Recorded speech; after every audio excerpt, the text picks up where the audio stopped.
Miss Rimmicky had not been looking forward to this particular lesson.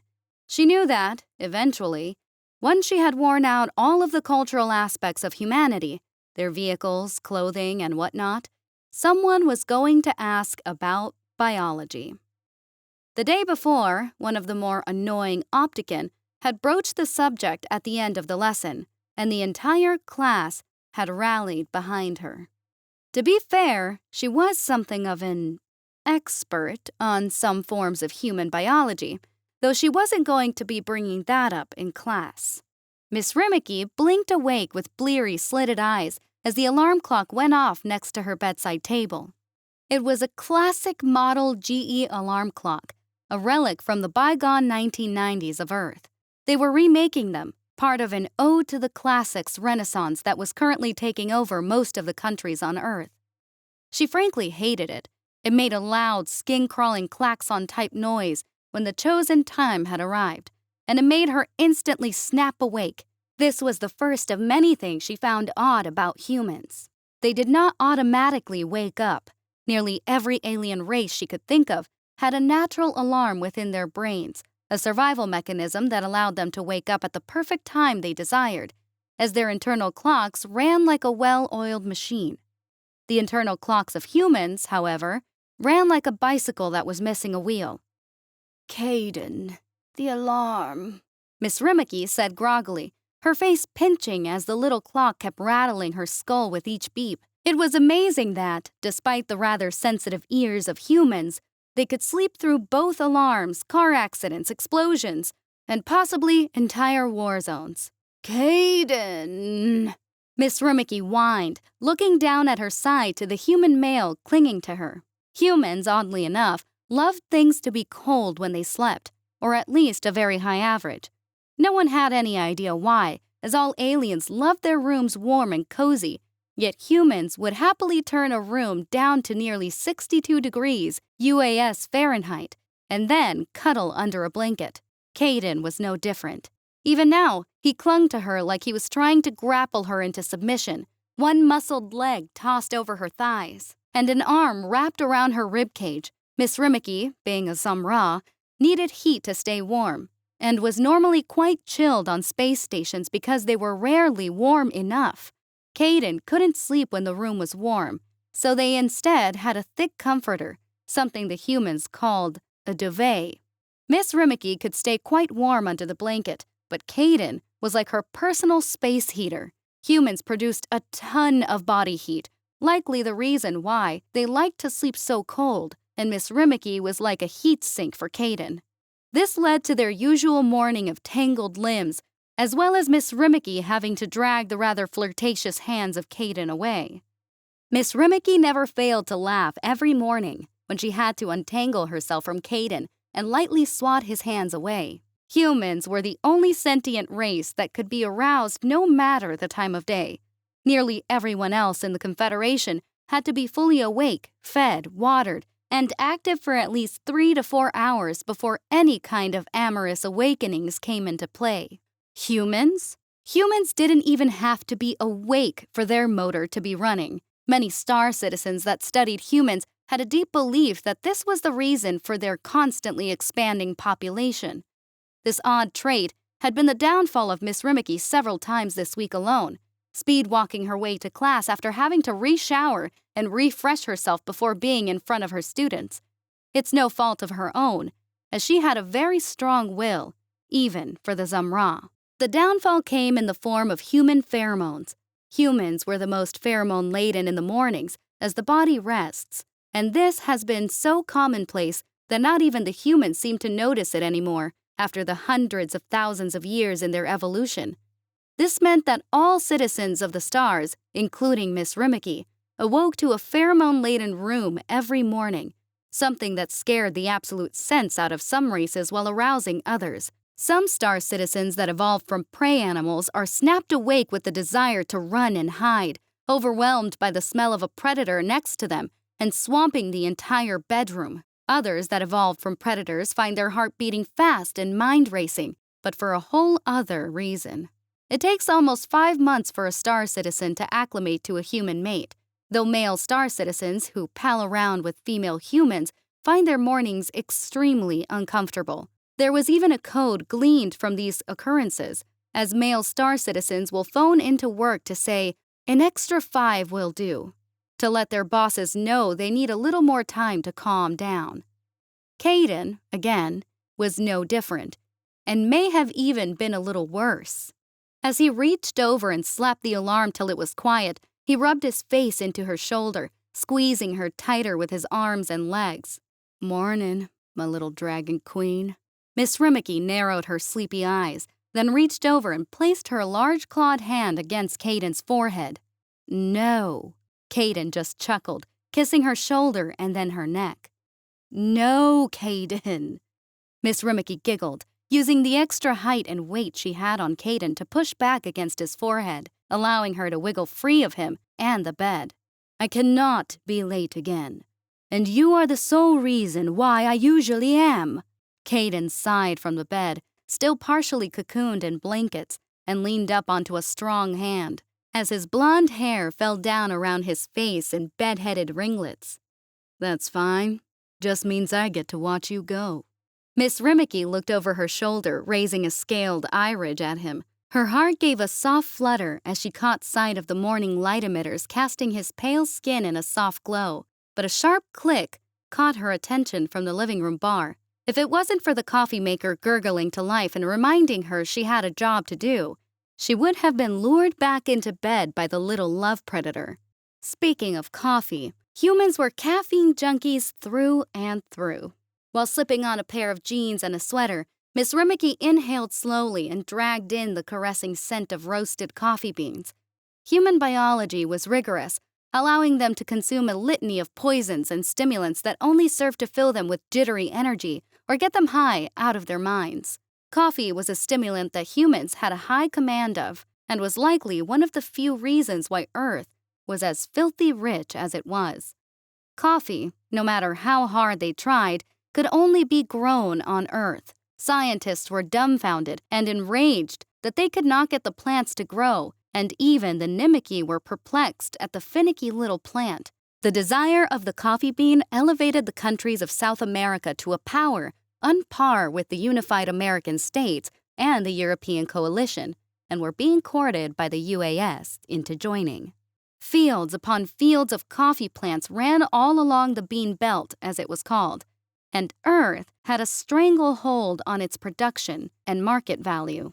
Miss Rimmicky loved coffee, as did all Zumra, the darker the better, and it never failed to perk her up. The same could not be said of the Yorpal and Carlakins, who, despite loving the flavor of coffee, could only handle a single cup of light roast. They tended to get the jitters quite easily, but that simply meant they got more bang for their buck through a single cup. Unlike the Zumra and Poit, if a Yorpal or Carlakin ingested too much coffee, they had extreme intestinal distress, which sometimes even led to death. As Miss Rimmicky took a sip from her coffee-filled cantinister, she felt the strong arms of Caden slowly wrap around her waist, resting on her wide hips. "Dragon in a sweater," Caden murmured.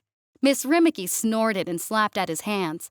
"No, stars above. How are you this active without even being fully awake?" She pulled out a long stirring spoon, reaching past her side and jabbing Caden in his toned stomach. "Back, beast. Back to the dungeon from which you came." The irony was not lost on Caden, nor was it lost on her, as they both giggled and laughed, Miss Rimmicky jabbing Caden with a long spoon and herding him into the bathroom so he would shower. She escaped the lair that was her hab unit with plenty of time to spare, having fended off Caden. She arrived at her classroom well before her students and started setting up the course for the day. She had to get a little creative, as she knew what kinds of questions those little bastards were going to ask. But she had to steel herself. She was halfway through her cantinister when the first students arrived. And as per usual, it was the yellow Yorpal Ramira and the black Yorpal Tintel. "Good morning," Miss Rimmicky said, nodding to them with a light wave of her fronds. Tintel grinned. "You're in for a rough one today, Teach. I wouldn't be surprised if you end up brain zapping a few people within the first hour." The entire class was huddled around in the cantina for hours after class, coming up with questions to ask you. Ramirez said with a roll of her eyes, pulling up her own cantina stir that was full of a carrot juice blend. I hope you weren't planning to have a good day. Miss Rimmicky tilted her head, sighing out with coffee-warmed breath.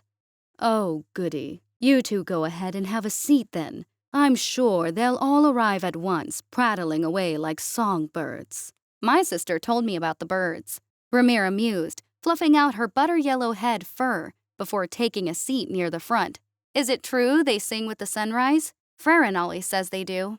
All birds make noise with the sunrise, Ramira, Tintle murmured, sitting down next to her. Ramira chuckled. Our birds just scream. Earth birds sing. Why can't we discuss fun things like that today? I have an Miss Rimmicky began, but let out a sigh as the two Yorble gave her knowing looks. They would riot, wouldn't they? Mm-hmm. The two Yorble hummed together, and Miss Rimmicky just shook her head. She had just finished up the commands for her slides when the rest of the class arrived, and there was a tangible tension to the air as they all sat down, quiet for the first time since she had taught the class. Oh, you lot are keen, aren't you? Miss Rimmicky drawled out dryly, standing up from her desk and smoothing down her jeans. She liked jeans, and these were quite advanced, made with some materials called spandex. I bet you've been looking forward to this for months, haven't you? The only reply she received was the widening smiles from her students, except for the masked djinn, who just gave her a cheery thumbs up with one of their forearms. Splendid. Miss Rimmicky hiss-growled to herself, then tapped the pad of her finger to the thick muscle of her thumb. The large display came alive, sporting an image of human men and women of various skin colors playing volleyball. The cheer that the students let out was deafening, and everyone but Tintle and Ramira were tagged with a spike of pain as Miss Rimmicky focused her will upon her students. The two Yorple knew it was coming and had smartly kept their mouths shut. That is more than enough. Thank you. You will all show proper decorum in my class, regardless of the subject, Miss Rimmicky stated firmly, her tail whacking against her desk angrily. Collectively, the class all held a hand or claw to their head, murmuring angrily to those seated beside them as Miss Rimmicky took her place in front of them all. So, all of you want to know the biology of humans. I mean to teach you about it in a highly professional manner, so I expect professional questions from you as well. Miss Rimmicky began, then gestured towards the screen. Humans, as stated before, evolved from a predator race. This in turn has given them a muscular build familiar to other predators, such as the Zumra, Yorple, and Carlaken. Humans require movement and exercise to stay healthy, as without it, they can gain weight and lose their form. Miss Rimmicky tapped her thumb again, going to the next slide showing a pair of extremely overweight humans trundling along a park walkway. Like all races, they are prone to weight gain if they consume too many calories and do not work them off. Similarly, they have many body types, ranging from short to extremely tall. Miss Rimmicky tapped to the next slide, showing a cluster of humans of many sizes. They can be as naturally short as 4'6" to over 7 feet tall in UAS units. They can be taller or shorter, but this is normally related to certain diseases, such as dwarfism and gigantism. A powder blue female Yorple raised a pawed hand, and Miss Rimmicky raised her scaled brow ridges to her. Yes? The Yorple leaned in towards her fellow students, heads nodding as they spoke. Then she brought her hand down. What is the human miasma? Of course. Miss Rimmicky whispered to herself, but she let out a controlled breath as she put her teacher voice back on. That is a pheromone, released by humans as they sleep.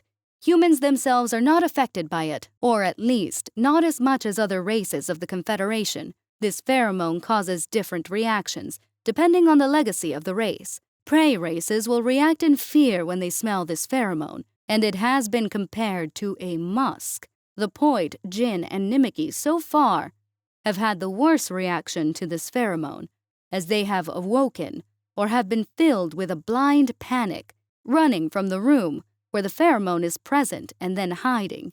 The pheromone overrides their logical senses and draws out something far more animal from the mind, and it takes time to acclimate to having a human around. Miss Rimmicky tapped her fingers along her hand, pulling up an image of a human snoozing in a hammock. That being said, the pheromone has been found even when they are simply sleeping, and naps have caused a fair bit of chaos on ships. What does it do to, not prey races? The powder blue Yorple said quietly, tapping the ends of her claws together. Out of curiosity. Miss Rimmicky had a notion to give the Yorple's brain another zap, but instead shrugged it off and kept her professional air. For non-prey races, it has been described as energizing. She had to take a few deep breaths herself, as her brain brought the same feelings to the front of her memory, and she felt her skin tingle lightly.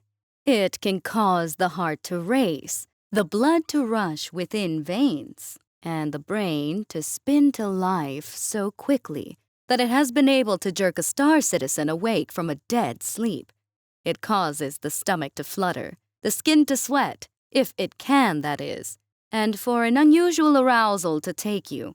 To many who came from predators, it can make you feel alive in a way you have never known before. There was an audible intake of air as those of such a legacy drew in an excited breath, while there was a vibration of excited fear from those with a prey legacy. Oh, good grief, Miss Rimmicky thought to herself, then went back to her slides of humans. Anyway, humans are extremely well muscled if they take even the bare minimum of care to themselves. Due to their lack of fur, scales, or anything else of that nature, their strength is in raw display in their many forms of body. She changed the slides to a larger one, showing a male and female of 3 accepted forms of human body at their weak, middling, and peak. First, we have what many of us call the triangle human, Miss Rimmicky said, ignoring the many low whistles and giggles from her students. This standard of human is by far the most abundant and have a very defined musculature. They are the most well-rounded of the humans, having a balance of muscle, fat, and height. The second are what we call oval humans. Miss Rimmicky changed the slide to show a male and female of this type, and there was an interesting reaction to a lot of the students. Some of them had eyes wide with fear, while the eyes of others were wide for a far different reason, some of them even smiling. Oval humans have a higher tendency to store fat, have more muscle, and are just wider. These are quite common and are normally found where things need lifting on a daily basis. Ovals and triangles are at a constant war with each other, which has been compared to tribalistic bickering on who is actually the strongest, who looks better, etc. They are usually the slowest of the humans, excelling at sprinting but failing at longer distances, purely due to their weight. Then there are the rectangle humans. Miss Rimmicky said, changing the slide once again. Well, they look rather friendly. A male poet said, having been taking notes the entire time. Miss Rimmicky smiled. Quite. Rectangle humans are athletic, maybe even more so than the triangle humans, and have trouble building muscle or fat due to how their body functions. They are lean, quick, and agile, and dominate many sports that do not require as much strength as others. Human muscle is extremely dense, with tightly woven strands of corded muscle. How dense and strong it is up to debate, but there are things we saw during the Daramir War that still have us questioning many things. She tapped at her thumb, pulling up a slightly blurred image of a human ripping a Daramir warrior in half, and there was an audible gasp from the classroom as Miss Rimmicky smoothed down her sweater. It appears that humans are kept in measure. That is to say, their immense strength is held in check naturally by their brain, and we believe they only do this as a means to, well, maintain their caloric needs. All of us use 100% of our musculature to its fullest extent. This much is known and accepted. Humans, as recorded and studied, only use up to 70% of their actual potential strength. Human women have been filmed lifting entire vehicles off of offspring with something called hysterical strength, all by themselves, and warriors have been known to go berserk during the war, ripping their enemy in two or just tearing the limbs from Daramir warriors. The Daramir have not been the only victims to human strength that is left unchecked. When engaged in fight or flight, humans that choose fight can produce terrifying amounts of strength. More roguish races like the Dokwi and Don Shirema have been found equally dismembered, crushed, or outright broken by humans they tried to rob. Even now, the Mandarains are finding themselves shocked at fighting humans in melee combat, as well as their immense strength when their adrenaline is pumping in their blood. After such a display of strength, the human body has consumed a ridiculous amount of energy and will crash a few hours later. Human warriors have been stumbled upon asleep on the battlefield, pushing themselves to the brink and then promptly passing out. The class was quite silent, staring at the still blurry image in horror and awe. Miss Rimiki perked up her voice a bit, going to a new slide. On a lighter note, one thing that all humans share is their ability to generate a substantial amount of body heat. Their bodies run so hot that most bacteria and viruses are cooked alive with the body itself. And only the localized microfauna of Earth even have a chance to infiltrate their bodies. This is also why many of us have to take injections regularly, and why the Optican have to ingest nano scrubbers to make sure our bodies do not fall victim to earthen pathogens. Is that why we are constantly getting pumped with med taps? Ajin asked shakily, raising two of her hands past her mask modeled after an earthen wolf. She had to steady herself from the earlier revelation. I feel like I have gotten more injections on this station than I have in my entire life. Miss Rimiki nodded. It is a requirement, I am afraid. Humans are extremely steadfast little buggers when it comes to infections, and they have bred some of the fiercest microfauna to ever reach the stars. We have a sturdy grasp on medical science, and it is the only reason why humans have not released a dozen plagues onto other planets. It got close a few times after the smallpox outbreak on Station Palpable, but thankfully the fatalities were low due to the hard work of medical professionals on the station itself. Many believe humans run hot to kill anything that gets inside of them, and stay hot to make sure they do not go down. Miss Rimiki tapped at her thumb muscle while her students all murmured to each other, pulling up an image of a human woman sleeping on her bed. As stated before, humans tend to release pheromones when they sleep, but they do not just sleep at night like most of us, Carlake and sleeping during the day on their home planet, as we all know. Humans run hot all through the day, and even with proper calories, they may feel a need to catch what they call cat naps, a quick snooze to empower their body and rest their brain. Curiously, no other race is able to do this. Even we, Zamra. When we sleep, and will not wake until we have completed a full cycle. As a matter of fact, the only creatures known to be able to nap all reside on Earth. A small rodent-type creature from Yulon will not be able to nap like a small rodent-type creature from Earth, and instead stay awake until they sleep. Further theorized is this being a key component to human dominance on the battlefield. When tired, they can take a quick nap and be back on their feet within hours. The Daramir had to complete full cycles and would even try and force themselves to stay awake in order to combat humans, whom they knew were resting and getting ready to assault them.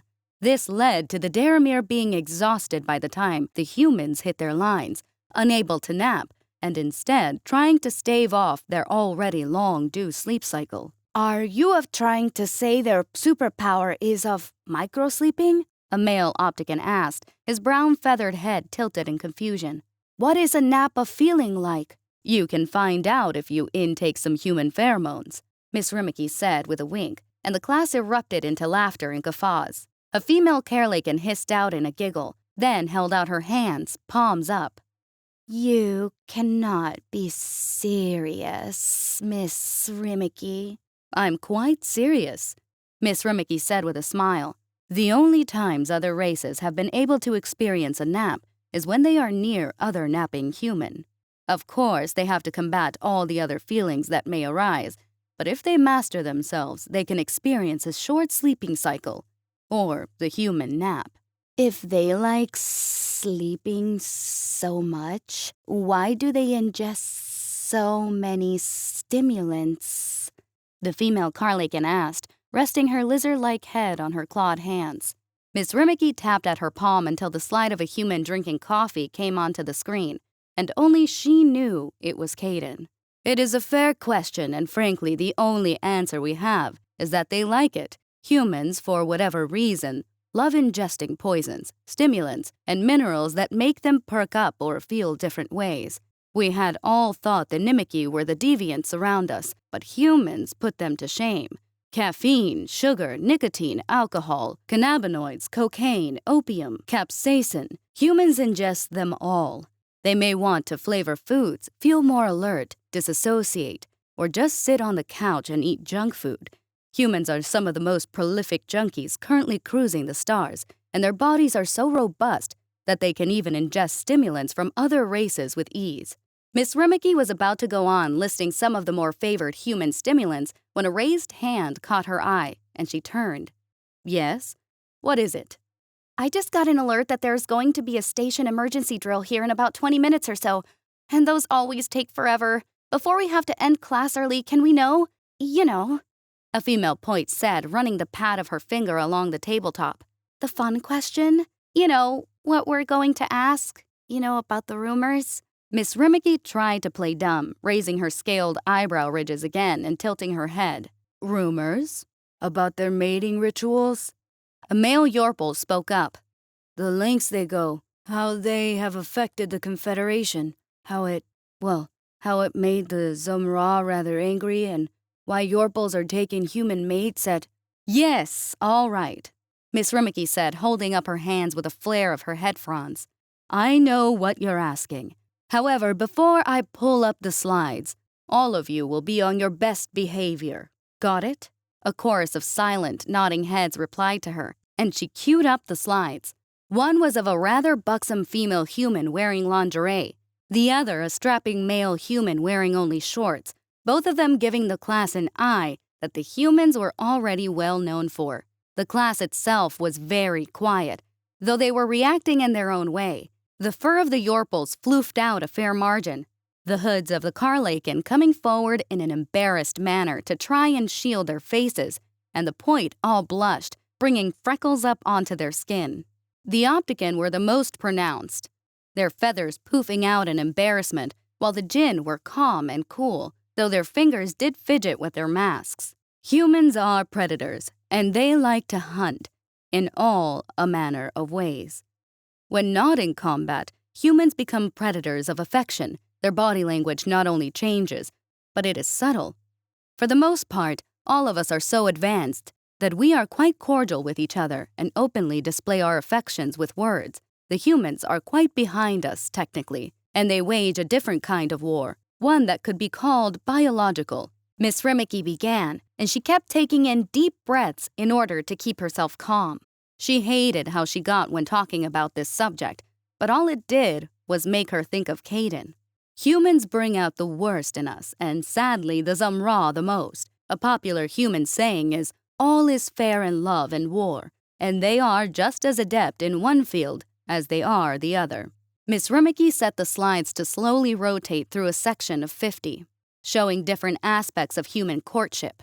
It could be said that they operate on a biological level, taking advantage of natural responses to touch, taste, sight, and even hearing. The Zumra fell as easy prey to touch and body language, which infuriated Zumra leadership for reasons we already know. There is also a new issue with male and female Zumra smuggling themselves to Earth, but that is not part of this lesson. The most obvious is sight. Humans will initiate emotional combat with pure body language.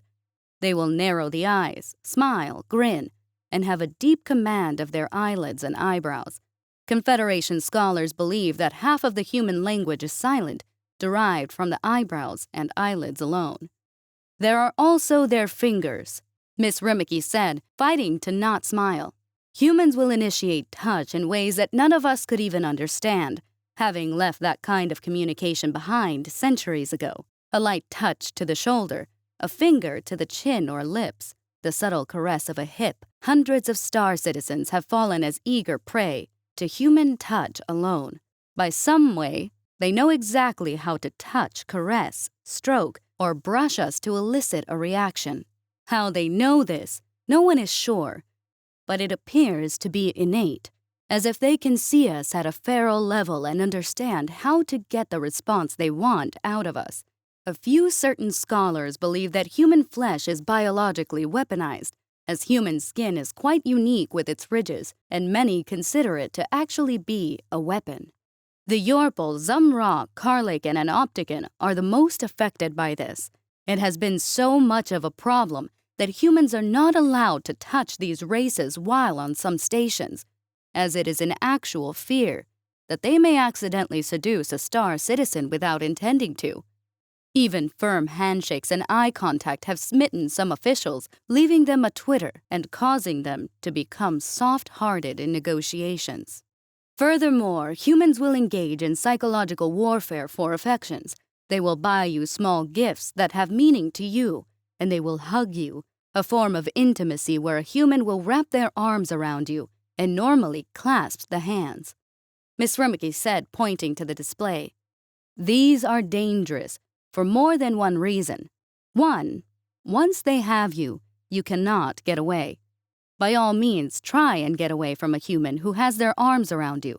You will find it difficult, Miss Rummicky said, stifling a giggle from what she had to do that very morning. Hugs have meanings. A simple hug from the front in the diagonal is how friends usually greet each other. However, if the hug goes horizontal, either around the waist or neck, that means the human likes you more than a friend and have likely marked you as prey.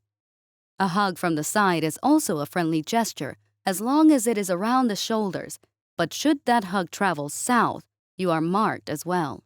The most dangerous hug is one from behind, as no matter where those arms go, it is a display of more carnal or deep affection, and these are normally only administered to those whom they consider a mate in some way. As her students were all furiously taking notes, she kept speaking.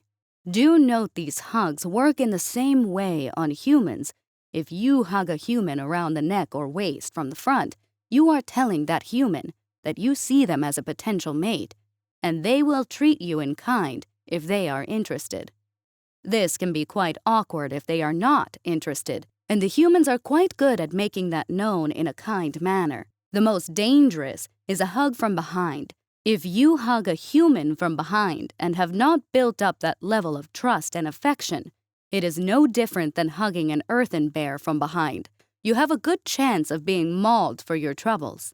What about the thing with the lips? Ajin called out, waving all four of her hands in the air. The kissing thing! The thing they showed the Nimiki. Ah, yes, Miss Rummicky said, and this time she let a smile crawl along her face openly. It was a hard thing to forget, Caden teaching her about kissing, and it had been an enlightening study. This is a purely human phenomenon, though it could be considered also a Nimiki one as well after tutelage from human smugglers. Yorpal may nuzzle their cheeks together and the Poit may touch their brows together to those they love. But humans kiss. A slide showing a male and a female human kissing came up on the slide, and Miss Rummicky gestured to it.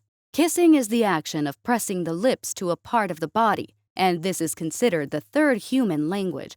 A kiss to the cheek is friendly. A kiss to the forehead is considered a way to show care, but the rest of the body has an entire manual of arms when it comes to a kiss. Miss Rummicky pointed to her own lips. A kiss here means one thing, and one thing only. A human likes you. You need to be careful here when dealing with humans, as like their fingers, their lips are also considered a biological weapon. There have been visible reactions to a human kiss, even on monitoring devices, and scholars believe that humans use pathokinesis as they kiss someone. It can calm you, excite you, seduce you, and even make you fight harder than you ever thought you could. The most common form of a kiss is a loving kiss, a way the human shows their affection for you, despite what you might think. There is also a timer. A timer? A male Poit cried out, his face incredulous. This is a whole other language and there is a timer? Miss Rummicky giggled. Yes, a timer. A quick kiss. moi, as they call it, has no further connotations. It is a simple display. However, should you linger more than a second, you begin unlocking different pathways as the human pathokinesis begins to form.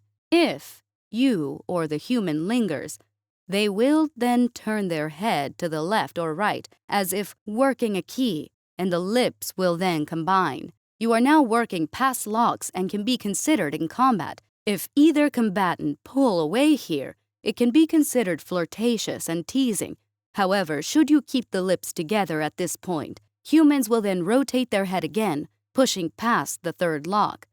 They may hug you, wrap their arms around you, and at times may even press their tongue into your mouth. Ew! A male opticon spluttered, feathers rustling with distaste. Don't knock it till you try it. Miss Rimmicky thought to herself, but continued on. In a form of dominance, and you are now considered to be in the opening moments of a coupling. Should, say for instance, either party pull away, the human will likely be angry or irritated.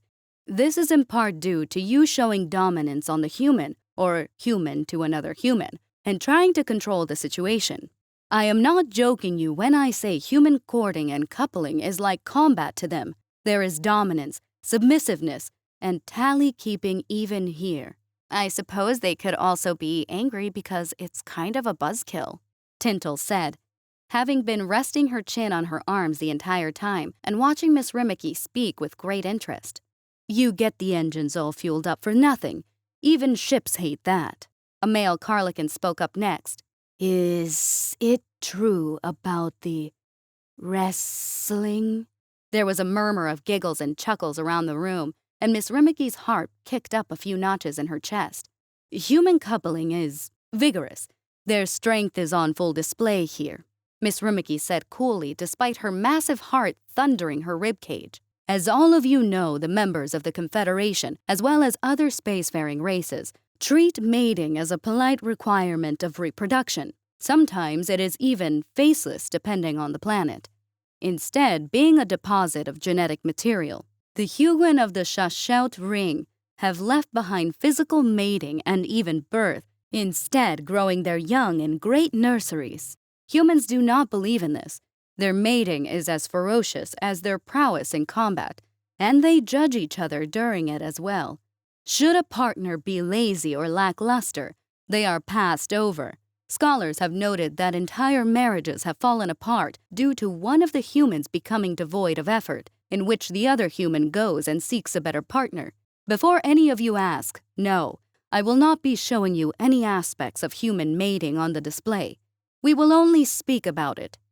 There was a collective annoyed groan that was quickly snapped off when Miss Rimmicky turned, poising her fronds.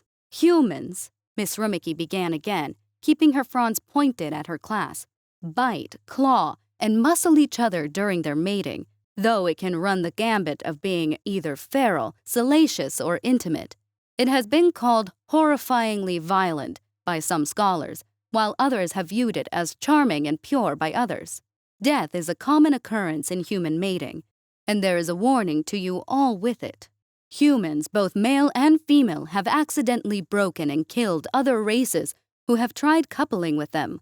Again, I must impress upon you that humans are heavy creatures, capable of strength that you have no idea of, and will accidentally kill you, even during mating if you are not careful. That is not to mention that none of us have any defenses against human diseases passed via mating, and hundreds of star citizens have died with a quickness.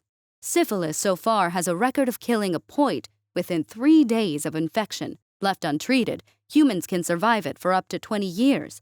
If you are still doubting the ruggedness of humans, they have already been recorded catching both Tyhax Wayne and the Wandering Flesh. How long did they of taking to die? A female opticon asked. They didn't, Miss Rimmicky said flatly. Their bodies chewed out the disease, then spat it back out with no ill effects. Now, let's circle back to their musculature. I'll think you'll find some things about their hand bones and elbows quite curious, such as their ability to use them as crushing weapons in a pinch. Freryn stood there in front of Specialist Rayburn's living quarters. She had checked and double-checked the regulations, and as long as both parties were within 3 ranks of each other, they could mingle without the need for further paperwork. She checked and double-checked both the state of her mustard yellow fur and uniform as well. Then, to the small bag she was holding. She had been told human women liked sweet things, so she had pilfered the commissary for some snacks and drinks they could enjoy during their movie night, in which they would just hang out on the bed, eat snacks, talk, and then go on their way after the movie. Frerin had already done this with Corporal Raddock, the male human having been quite pleased when he opened the sliding hatch door and seen Frerin standing there with a cooler of beer. It had been a fun time, and they had shared some laughs at the movie, but Frerin wanted to see if both male and female humans were the same after hours. As she pressed the hailing button and stood back, she tilted her head as she thought. Male humans weren't bad, but they just weren't as pretty as the females. Female humans had hair that was more fun, had far more pleasing features, and she just didn't understand what the other female Yorple were on about when it came to male humans. The door slid up with a hiss of actuators, and Specialist Rayburn was standing there, all smiles, wearing a pair of jogging shorts and a white tank top that did nothing to hide her tanned skin and well-muscled limbs. You came over wearing your uniform? We're off rotation for the next 4 weeks, unless it's an emergency, you know? Special Rayburn teased, then stepped back to allow Frerin in. Come on in, you dork. I found an old digital copy of Mulan. I think you'll like it. She didn't understand why, but Frerin's heart was beating a lot faster than usual as Specialist Rayburn gave her an odd look, and she could feel her tail wagging behind her. All right. Is it a war movie? Kinda, Specialist Rayburn said with a giggle, then closed the hatch behind Frerin.